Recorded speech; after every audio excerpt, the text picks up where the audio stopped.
And President Ruto, kuwa na utu. Kuwa na utu kabisa kwa Wakenya. Wakenya wanakulipa tax, hawaoni chochote. Wanafanya mambo mingi, hawaoni chochote.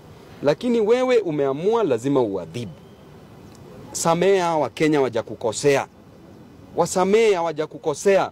Wewe kama rais kazi yako ni kucreate environment nzuri ya biashara.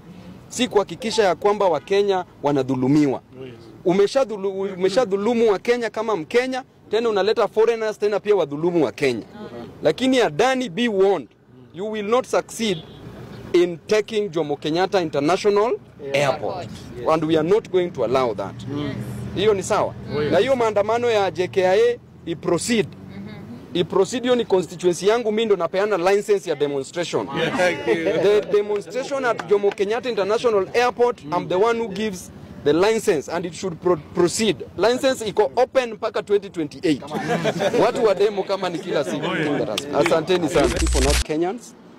And it is shameful if a president can live in the middle of a crisis in his country, not properly addressed, leaving and going to another country, while the president of Tanzania left a foreign trip, left a foreign country when she heard that there was flood, that his people were dying because of floods. So she left the COP28, went back to Tanzania. In our case, the president is leaving, running away from his country, running away from the challenge, running away from the hustlers. Do we really have a president or we have a resident? That's all I can say, and I want to ask Kenyans to still continue praying for the people of Embakasi's constituency. The great support that we've been given by His Excellency Raila Amolo Odinga, His Excellency Stephen Kalonzo Musyoka, the Azimio leaders and fellow Kenyans. I want to remind you, Ruto, that instead of pursuing your selfish political ambition on X-Space, you should come here and let us have a conversation by the grave of Rex. We don't need to have a conversation with you on the X-Space. We want to converse with you by the graveside. Rex died fighting for our nation. Other Kenyans died. Other Gen Zs died fighting to liberate this nation.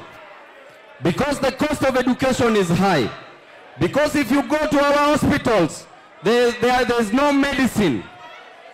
Because our farmers, our children are going without food, are going hungry, are hungry in this nation because there is no food.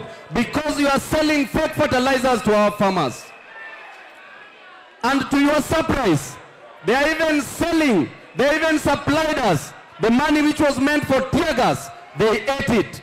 They supplied us with fake tear gas, and that tear gas even caused harm to a police officer and made that police officer lose both his arms because of the money that you ate. Baba Raila Amolo Odinga, Wakenya wana shida. Wakenya wanateseka. Ruto ananyanyasa Wakenya. Kuna shida pande zote. Hata wanatoka wajumbe wengine wanasema ati yao ndio wanakupatia AU chairperson. Niwaulize Wakenya, yule Kimani Ichung'wah anapiga kura AUC? Huyo ni mtu bure ama sio bure? Na Rais Ruto apatie tu Raila Amolo Odinga kura yake ngapi? Kama Mkenya, na Raila kama Mkenya mwenzake.